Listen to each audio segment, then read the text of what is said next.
excited to be here. So if you don't have a card, please go and get one, because we'll need it a little bit later. It's a games fair, so I thought if I give a talk, then I might as well also play a game. So we're going to play a game, but we'll do that a little bit later. If you want a copy of the presentation, just send me an email afterwards, and within the next week or so, I'll make sure you get one, so you don't have to take pictures or make too many notes, unless you want to. So my email address is info@formulagames.nl, but you can also find it on the website. Every slide has the website, so you'll be able to find that. I just pressed the red button for the next slide. No? Oh, like this, I guess. Yeah. Okay. So I wanted to start with a quote from a lot of what I'll be saying today is based on scientific research, and one of the quotes is that I found in research from Marzano in 2010, is that on average, using academic games in the classroom is associated with a 20 percentile point gain in student achievement.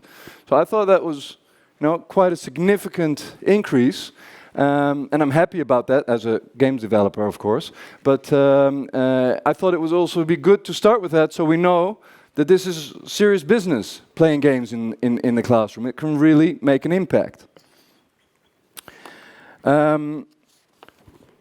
So this is what we'll be talking about. I'll give a little bit of an introduction about myself, about the company that I created. Then we'll play a little game. I'll discuss why we should use games in the classroom. Talk a little bit about behavioral problems and how games can influence that in a positive manner. Also, a little theory about how to get the most out of the games that you use in the classroom. And I wanted to talk a little bit about the summer dip and whether there's also responsibility of parents, and what teachers should what their role is in that. So before I start talking too much about who I am, I'm also interested in who you are. So if you're a teacher, can you raise your hand? Okay, that's nice, quite some teachers. If you're a game developer, can you raise your hand? Okay, we have those as well, that's good. Who here likes math? Okay, well, that's actually not average, so I'm happy about that. Good. So I established my company this year in January, and we're the developer and publisher of our first game now that's out, that's Formula. It's been quite a success in the Netherlands already, especially for teachers and in schools, but also at home, because a lot of educational games are either a little bit boring or quite difficult. At least I find that is often an issue, but Formula isn't. It's also fun. So it's also something that really kids like to play, also at home, but it can also be used in the classes. Now, when I gave this presentation, when I prepared for this presentation, I had to practice a little bit. Now, I have a son, and he's 7, and I have a daughter, and she's almost 10, and my wife, who's in the back. They sat at the, I lined them up and set them on the couch, and I said, okay, I'm gonna prepare this presentation, I need some feedback. So I gave this whole presentation, and my son, and I guess he's smart. So at the end of the presentation, he raised his hand and said, yes. He says, well, are you not nervous for this?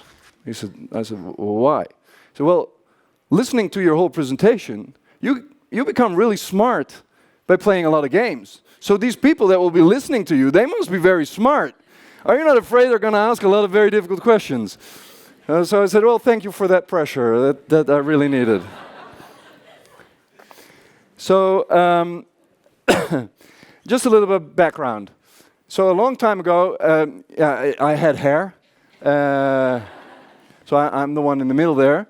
So about this age, I must have been like 8 years old or something like that. I would be playing, especially in the holidays, I would be playing Monopoly like nights together with my younger brother. And my dad thought that was so stupid. He said, how can you make money by throwing dice and then buy streets and put hotels or houses on them and then make more? He said, it just doesn't make sense. So what he did is he developed a couple of board games. Now, they never went any further than our kitchen table, but we love them. So, you know, they've been sitting there all this time, and a year and 2 or 3 days ago, I quit my job. I wanted to take a sabbatical for maybe 6 or 12 months. So I decided, you know, for a little bit, I'm not going to do anything. So, but I did say, you know, that it's always been a dream of us. Let's see if we can sit together and take one of your games and bring them to the next level. So we sat for a full day, and it was so much fun. That night, I could not sleep. I was full of adrenaline and creativity, and it was just great. So in the middle of the night, while staring at the ceiling, I thought of Formula, of this game that, you know, I just told you about. And the next day, like I saw my dad do when I was little, you know, I made a prototype and I started playing with my kids and with their friends, and everybody said to me, you know, their parents said to me, you have something here. You really got to do something with it. So that's how my company was, what the inspiration, where it came from. It's my dad, but it's also my daughter. Here she is a little bit younger. She's now almost 10. But they are my inspiration. So it's my dad on the one hand, and it's my kids on the other hand. And if I look at the future for Formula, it's, you know, I see a changing world. I see a world also where games are becoming much more used in classrooms, and I want my company to contribute to that. So that's the future that I hope that I will have with my company. So enough about me. Let's play a game. You all got these cards. Now please stand up and look at your card. Find 4 other people that you can make a formula with that works. So some of you have a number, some of you have a plus, a minus, or an equal sign. You need to make a formula. The first one that has a formula that works, put your hand up and say, formula! First ones. Yeah, well done. Okay, come on stage, come on stage.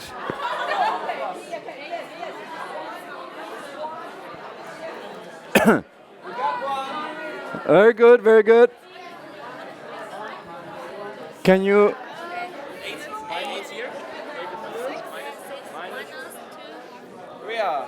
Yeah, but you were a little bit too late. We got one here. We got the winners. Okay, thank you everybody. It's a whole formula.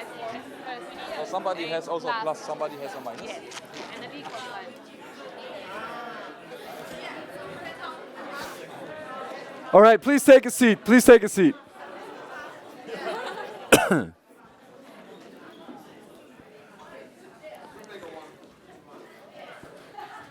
So it's not a surprise, this group, that you guys like math, because this went really quick. They were really fast. I've got here a nice formula. It's 8 minus 2 equals 6. They won because they were the first. So I have a special prize for you. You get one copy of my game. My wife will hand it over to you right now. Now, all of you will win a little bit, because please, you can hold on to your cards. On the back, it also says, if you come to the stand, I have a small promotional item. You can also have a look at the game a little bit further. But what we just did, making formulas, that's what my game is about. So it's really straightforward, but it's a lot of fun. Kids love it, and I guess you did too, because I heard the laughter and the energy go up. Okay, so applause for them. Thank you.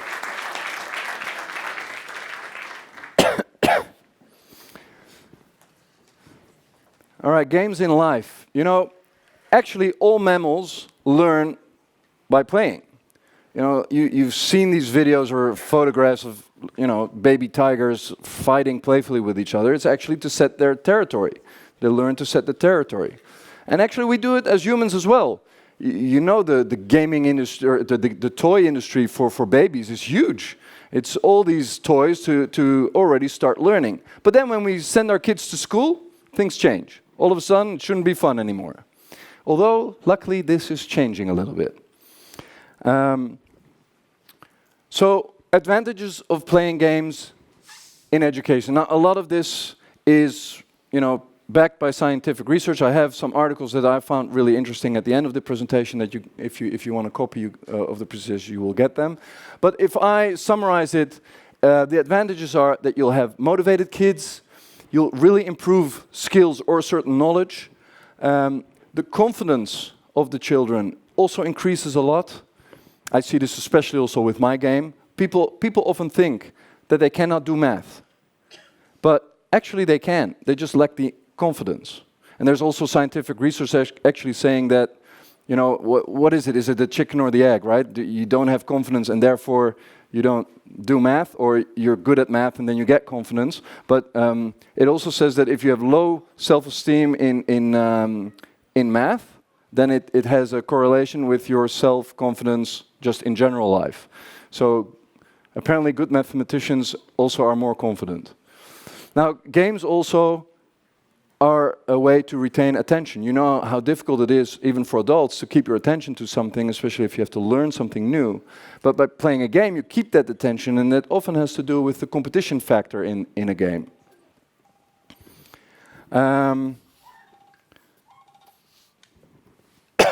Now, what do games have to offer in the classroom? I think this list is a lot larger than what I put on paper now, but I try to summarize what I think are the most important factors. So the first thing is it's a safe place to learn social skills. For example, how to help each other, teamwork, or how to deal with cheaters or when you lose a game. It's also good for practicing concentration and self-control. Now, these are part of what they call executive functions. I think a lot of the teachers have heard of executive functions. I come back to this point a little bit further on in more depth. It's also a new way to reach kids that need extra attention on a certain subject or skill. At the same time, kids that are a little bit in front can be challenged by playing games in the classroom. It's also a fun way of bringing knowledge into practice. And one of the things that I think is quite important as well, maybe even the most important thing, is it creates positive memories in kids when they learn. A lot of people, when they have to learn something, I don't want to swear, but you know, they're not looking forward to it. But if you learn to play, then actually learning becomes fun, and that positive things will be imprinted in your brain. So, education, this is what I want you all, when you leave here, to remember. Education becomes more fun, it becomes more attractive, and therefore also more effective. So, what skills can be learned and improved? A lot of the literature that I've read is about executive functions. Now, these people, Dawson and Guare, they've written a few good articles about these executive functions. They defined 11 of these skills, and I'm not going to go through them all, but I'll give you an example. So one of these executive functions is response inhibition. So that's the capacity to think before you act. So a young child, for example, he should be able to wait for a short period without being disruptive. So, for example, wait for your turn. An adolescent, he or she can accept a referee's call without argument. Although if you look at the latest football matches, that's not always the case. Or they just didn't play enough games. Now, another of these executive functions is emotional control. So that they define as the ability to manage emotions to achieve goals, complete tasks, or control and direct behavior. So a young child, for example, can recover from disappointment in a short time. So losing a game or losing a battle or anything like that. A teenager can manage the anxiety of a game or test and still perform. Now, other executive skills are like time management, planning, prioritization, task initiation, organization, flexibility, and there are a couple others. Now, my dad didn't like Monopoly very much, but actually Monopoly can also be quite an educational game. I mean, you have to exchange money, so you have to calculate a little bit. There's strategy there, there's planning. So actually that's the case with almost any game. But I'll come back to that again, because it's not so much about which game you use, it's also about how you use each of the games. So I'm going to talk about it a little bit later. So social skills we talked a little bit about already, and creative thinking. You know, you have to find solutions to win a game. I don't think I have to give examples for that. Motor skills, especially for the younger kids. Language skills, mathematics, formula has certain subject skills are great to use in games, and also other school subjects like how you say this, to learn which cities are located where and those kind of things. You have great games for that.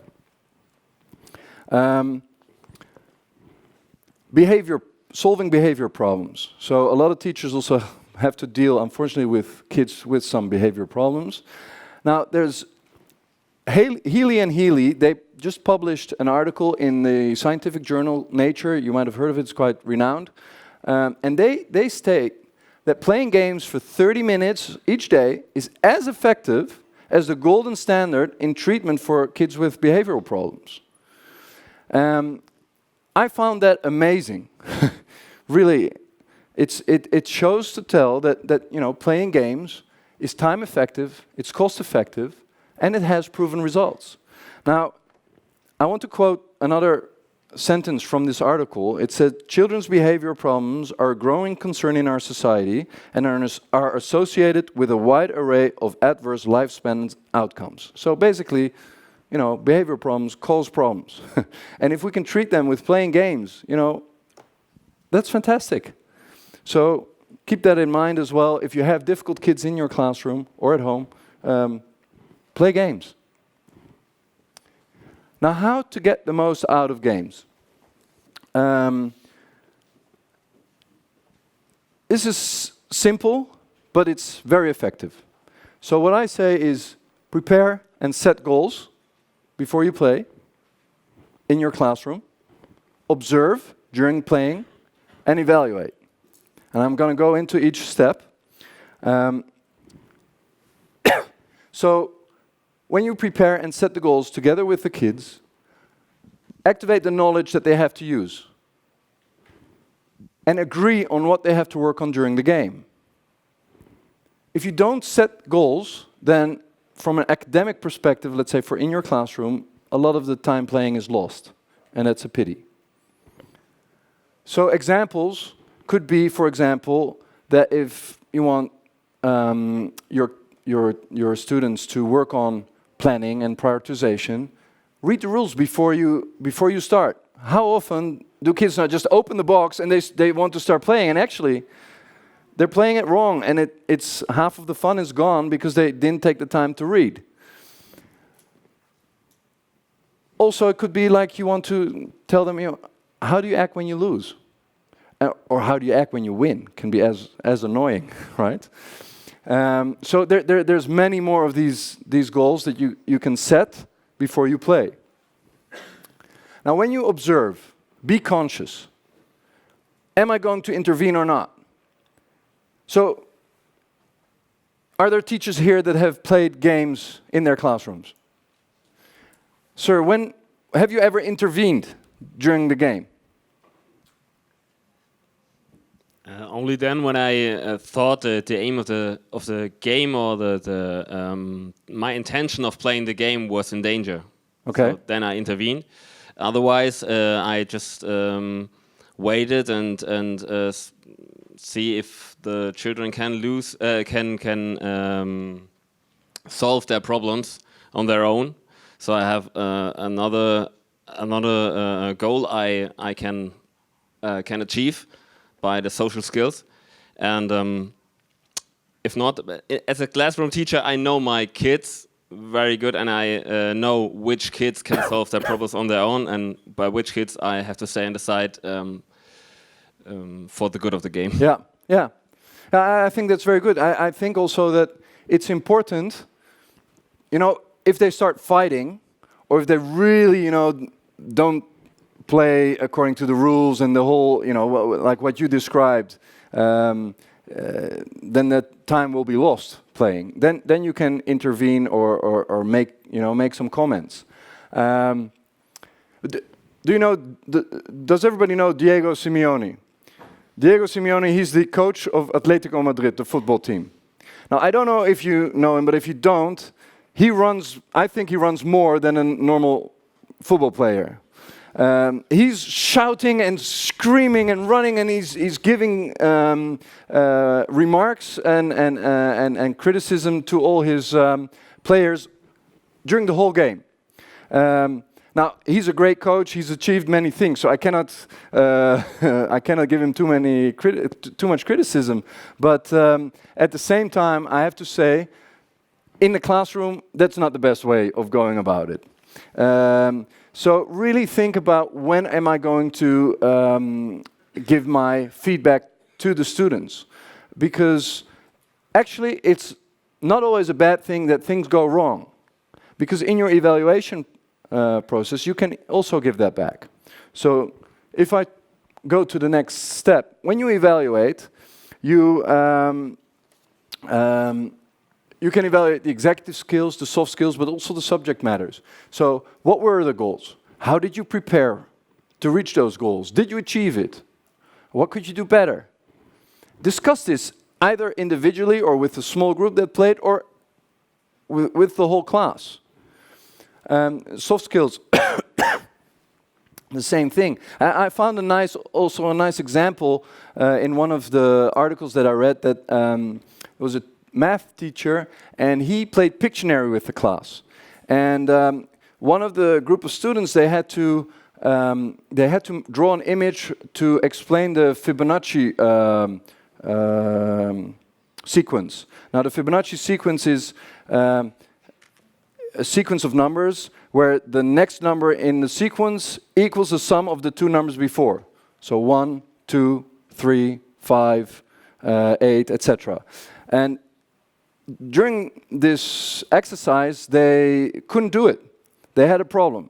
But by discussing the problem with the whole classroom, nobody forgot what the Fibonacci sequence was anymore. Everybody knew it. And that was one of the goals that the teacher wanted to teach, that they knew what this Fibonacci sequence was. So discussing and evaluating at the end is really an important part of how to get the most out of your classroom. Now, I'm going to go a little bit quick. We're almost done, but I don't know if you all know the summer dip. So during the summer holidays, kids tend to lose a lot of information, a lot of what they've learned. American research has said that on average they lose 1 month of what they learned in school. And for mathematics, it's even 2.6 on average, 2.6 months. Now in the US, holidays are quite long. In Europe, they're in most countries a little bit shorter. But even in Europe, Austrian and Swedish research have confirmed that we have this summer dip. Now, from his own research, we didn't so much research the summer dip, but we did ask kids, how many of you like math? And well, from our research, it said 55% doesn't like math, which I think is on the low side. I think it's actually much higher. But 88% of the kids liked to play the game at home in their holidays. So that goes to say they like, and my game is just math. Formula is just math.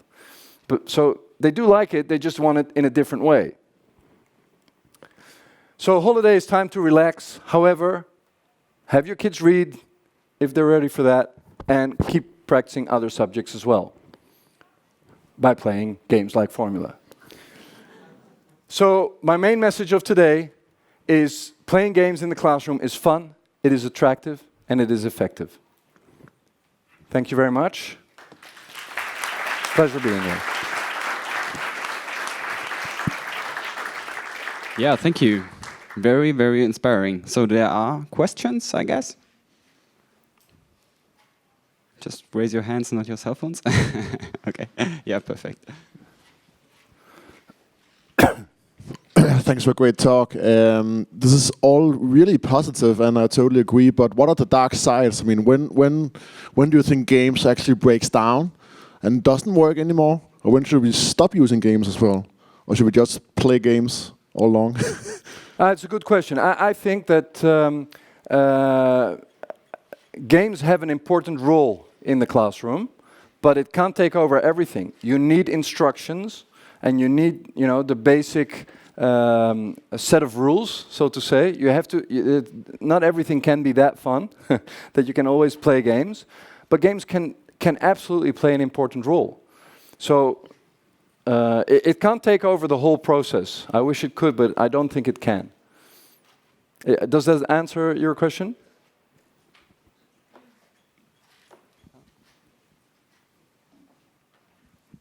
Thank you for your inspiring talk. As far as I know, the summer holidays dip is quite dependent on the education of the family, and those families with higher education have a very much more shallow summer dip. Absolutely. But do you have any ideas how to bring the games to those families where the summer dip is at its most?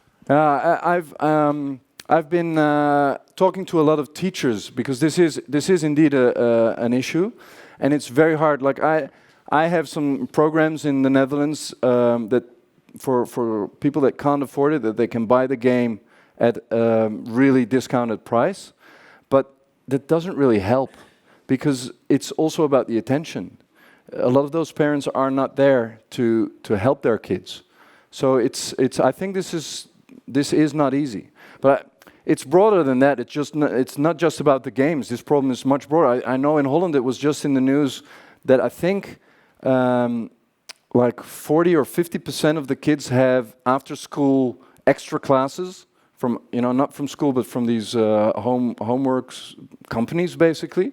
But if you can't afford it, you don't have it. So in Holland we're actually very much about equal chances. Everybody can go to any school basically.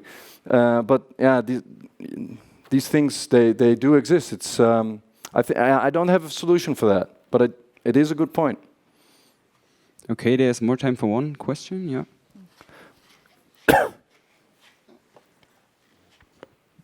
Thank you for a really nice presentation. I have a question. You're preaching to the converted here. So how do you get these ideas out to to audiences that are not game affinitive or do not have an affinity towards games, or to those who think games are only there for playing, teachers or school principals who need to be convinced? Yeah, good question. I do what I can. So I talk to a lot of people, I go to a lot of schools, I try to convince. Actually, just playing a game with them often already does the trick. I have now also, just in the Netherlands, because that's my working field, I would say, I have made deals with distributors. In the Netherlands, all schools basically are supplied for, whether it's a desk, a school book, or a projector for teaching. They order it at one of two companies. And both companies, basically, they've now taken my game in the assortment, and they are going to have these afternoon sessions for teachers and schools where they will show the new books, but also my game. And so we'll try to, make this stain bigger and bigger. And I see a lot of changes. There's a lot of people like us that are converted and that that preach and that does it. Also, the educational schools where teachers are being taught, they are getting more and more into these kind of subjects. Also, making games with kids in their classroom. That also is a nice addition to become creative with this concept and for kids to learn something. I hope that answers it. All right, let's thank the speaker again. Thank you very much.